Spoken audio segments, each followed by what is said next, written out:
I don't know what he's afraid of, but anyway, he's obviously afraid of something. Are you going to come and save me? No, you can speak with hi. manager. Yes, thank you. It's looking pretty promising, yeah.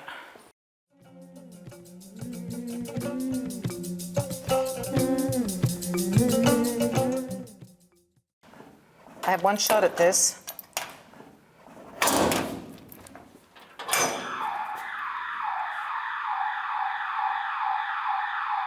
What do you mean? Why did it go off? This is about the human rights situation, and this is about the UN, the invisible UN not doing anything. They're just watching human rights abuses. For the Sandblast Festival, we had this huge tent.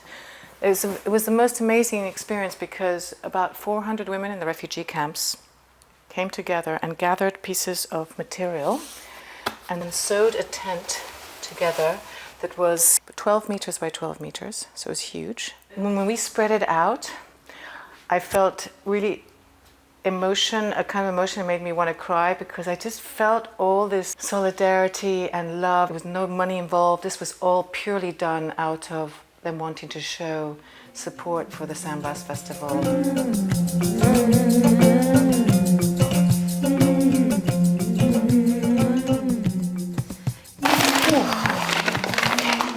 Now this looks a bit promising.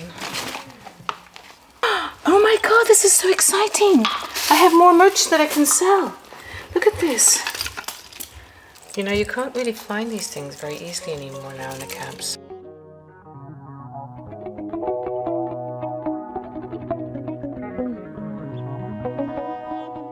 Sandblast is a charity that my mum has founded, based in Western Sahara, but they're Saharawi people now in Algeria in a refugee camp, and they've been there for 46 years. She's working currently with school children in a program called Voice Box, where they teach them English and music and just trying to give them opportunities in that area to develop.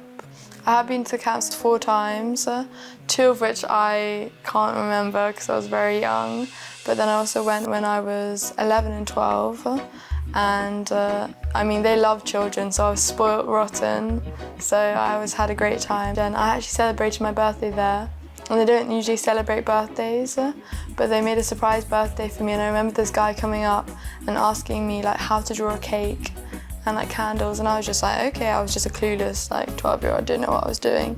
And they actually used that drawing to then make me a cake. There were like 20, 25 girls inside, all with little presents I'd bought, and they'd never met me before. So I think it just shows like the stretch and like the fact that they don't even celebrate it just made it even more special.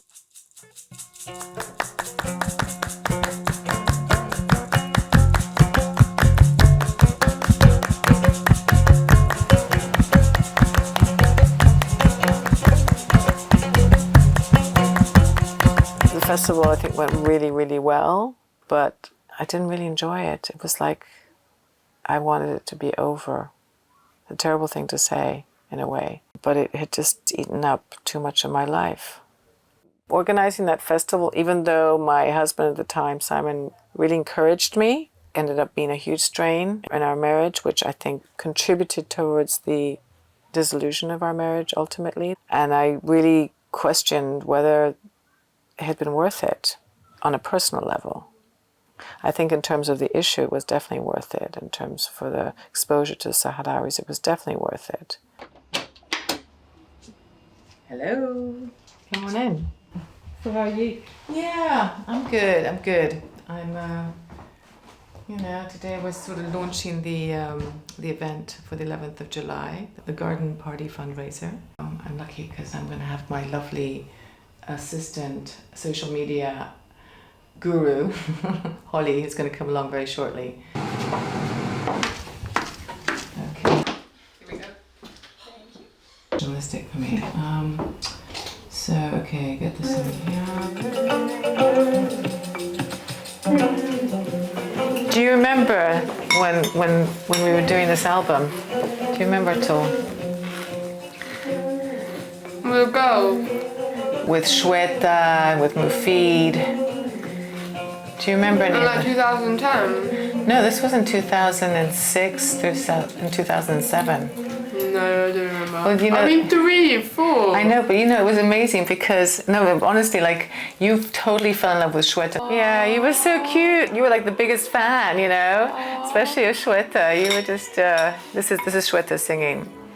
And she's kind of, she's been dubbed like the Aretha Franklin of the Sahara. She's got this really, she's like a tiny little woman. And she's like a bomb. When she sings, it's like her voice explodes into the air. And she's just so down to earth. She's just like, she's got no airs about her. I really like her. Can you both grab it? Because it's kind of quite heavy in my lower back. Oh, yeah. The gazebo, it's just right around the corner. Me as well. Yeah. Come on, Queen. Oh. Be careful you don't bump into it. Yeah.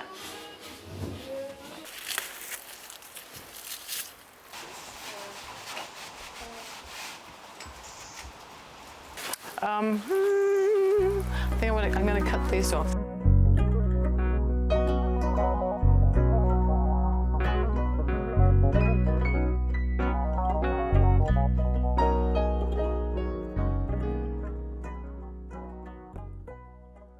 I want to start with this first picture that is a picture of my mother when she was working at the UN, because she, I think, was working at the UN not that long after it came into being. She was very involved with the Palestinian issue and she was learning all these languages.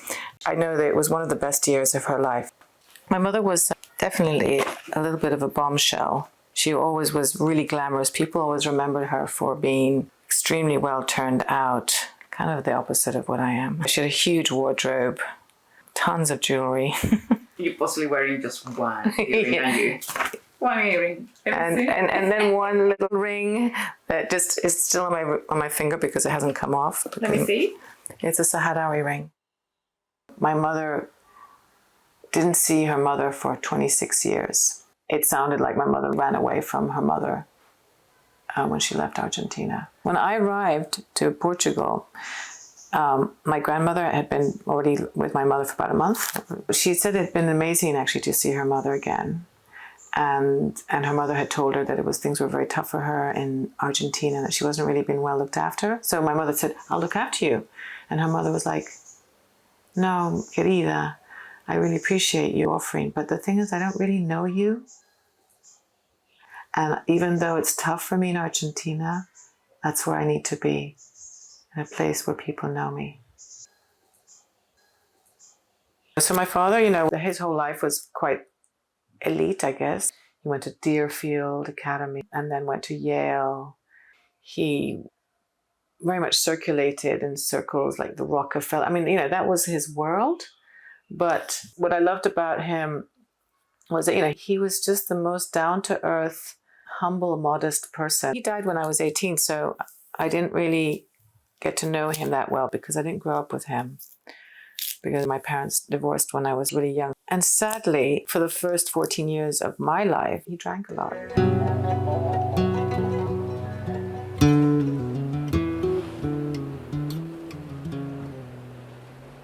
I never planned to be an activist. I don't even know if I can call myself an activist. I call myself a friend of the Sahrawis more than anything. You know, it's like you meet people in your life. I happened just to meet a lot of people at the same time who found themselves in a particular situation and still do. I've always been curious about learning about people and places all my life. I've done anthropology and I had a deep interest in cultures and understanding, you know, what makes us similar and different, and all the different ways in which we can live our lives and express our humanity.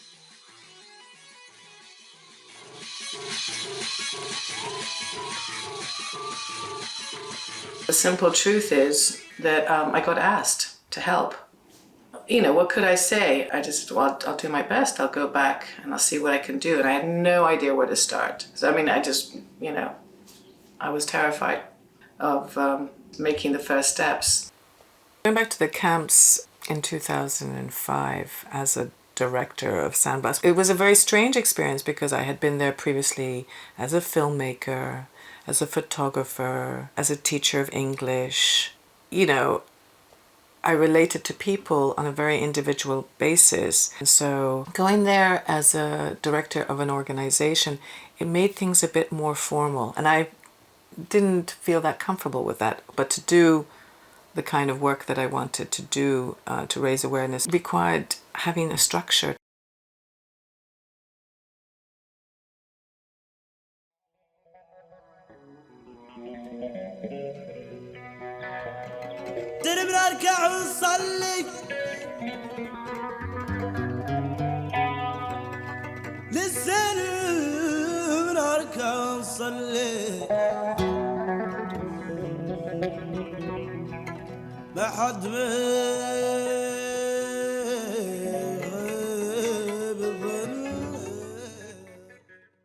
I hadn't met Nooni, but the people at Oxford University contacted Sandblast. I can't remember the name of the guy. His name was Andy? Andy, yeah. And he got in touch with us because he said, well, we're having this youth encounter between Moroccans and Sahrawis to discuss finding ways to create a dialogue, better understanding, and see if together they can come up with ideas how they can move forward. I just thought, wow, you know, he seems very confident. Maybe there's really something I don't know. Yeah. But sure enough, I mean, because on the day that the Moroccan students were supposed to come, they were also, all 6 of them were sick at the same time and they couldn't fly. The time we want to fly from Morocco, they stopped us. And they told us, you're not allowed to travel. And we stayed in the airport in Morocco for 2 days. We did إضراب عن طعام. Yeah, we did a strike and a hunger strike. Hunger strike in Agadir. Obviously, Agadir was like a tourist area, so they didn't beat us in the airports because tourists everywhere. And they let us until late in the night. There was no more flight. And they forced us to come out from the airport. Of course, there's nothing called force in Morocco. There's only they beating us. Which is why Nooni then escaped with the other Saharawi who was also given a visa. When I arrived to the UK, when I applied for asylum seeker, the Home Office, they sent me to a medical foundation. I thought... Yeah, I know exactly, for the torture. The lady, when she was taking my t-shirt, I showed my back, she was crying. The reason why they stop us, they don't want us to go to say the truth about Western Sahara, what's going on. We live a life difficult there, but the world, they don't know about us. They thought like, Morocco is beautiful. Of course, Morocco is beautiful in if you're Marrakesh, if you are a tourist. But if you go south, I don't think so. If you are British or American, there's no one have access to go there.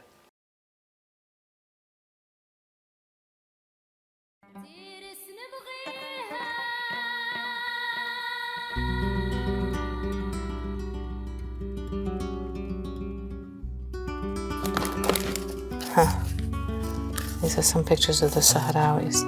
This is the family they're like my family. I lived with them in the summer of '93 when I was teaching English there. It was for 3.5 months, and it was the summer of my life.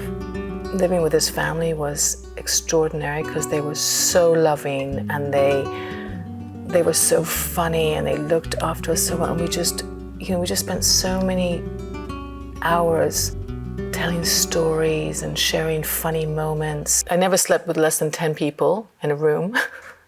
It was like a sleepover every night. And it was lovely because, we'd stay up till 3, 4 in the morning talking and laughing because, you could only really do things at night because it was the only time that it was kind of bearable.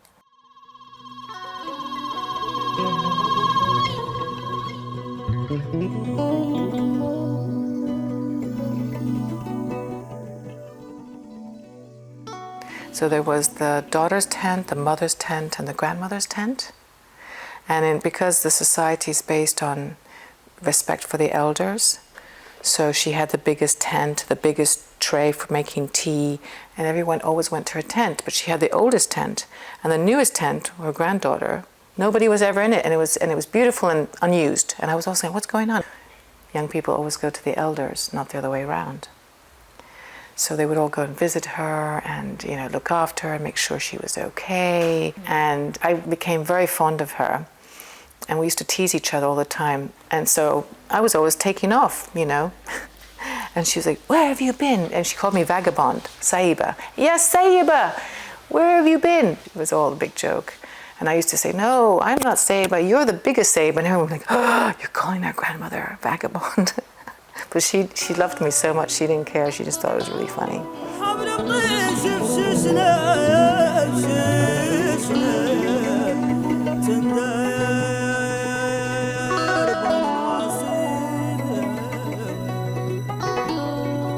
They just accepted me completely into their lives. They kind of instilled in me values that I didn't have or that I hadn't been willing to develop. And they, like, without knowing my mother, they loved her, which was a really interesting thing for me to experience. And when my mother was beginning to, you know, suffer mentally, Ghida, who was the oldest, one of the sisters, she was like, bring your mother here, we'll look after her. And I was like, what? I said, no, we'll look after her. If you want us to look after her, we'll look after her. And I was just like, I knew they meant it. You know, and that was just like, wow. You know, these people don't know my mother, they just know me. But their sense of value and the importance of the elders and of your mother is so sacred to them that for them, they feel like it's a privilege and an honor to do that. It was very special for me because before I got to know this family, I had no sense of family. I had just grew up, you know, with like me and my mom, but it was always felt like a sad thing.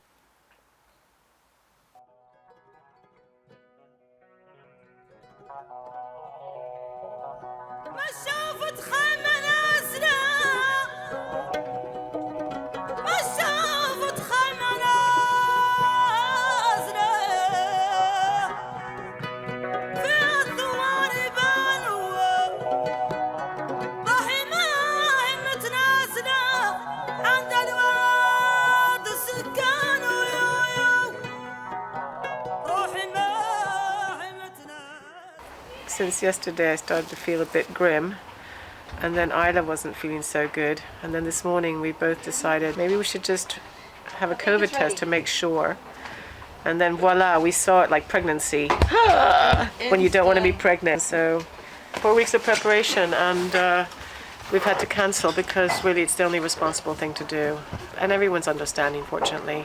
We've got a feast of wonders, all this food that we were preparing for today. Oh, you know what? It's just, I'm really glad I can relax today and be pampered.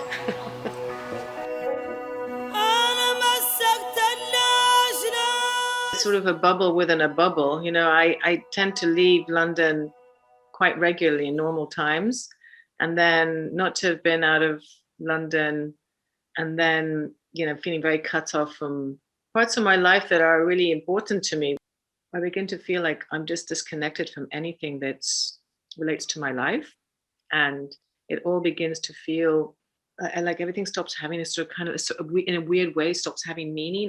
I mean, I try to sort of just almost be an observer of it rather than kind of let it really sweep me away, because I think it can take you maybe into a little bit of a dark space, which I'm trying to avoid, because in the end of the day, you know, if I look at everything, it's okay, I'm okay, you know, and there's a lot of positive things going on. Carolina, you didn't do your bloody rain dance properly. You must have forgotten the steps. Yeah, we need to sort of just make all of this look nice, because right now it's looking a bit rubbish. So this is for you. So you can do the hair, please. That would be wonderful. You can bring the bowls. Well, there's no space in the fridge. Somebody said that you are more Saharawi than in Sahara. I think it's a way of saying that they've accepted me. For a while, I think when I first got very involved and I was completely obsessed and I had no balance in my life. And I was absorbing everything Saharawi. I was trying to understand their history, their culture. And, you know, I was breathing and sleeping and dreaming, you know, about all things Sahrawis.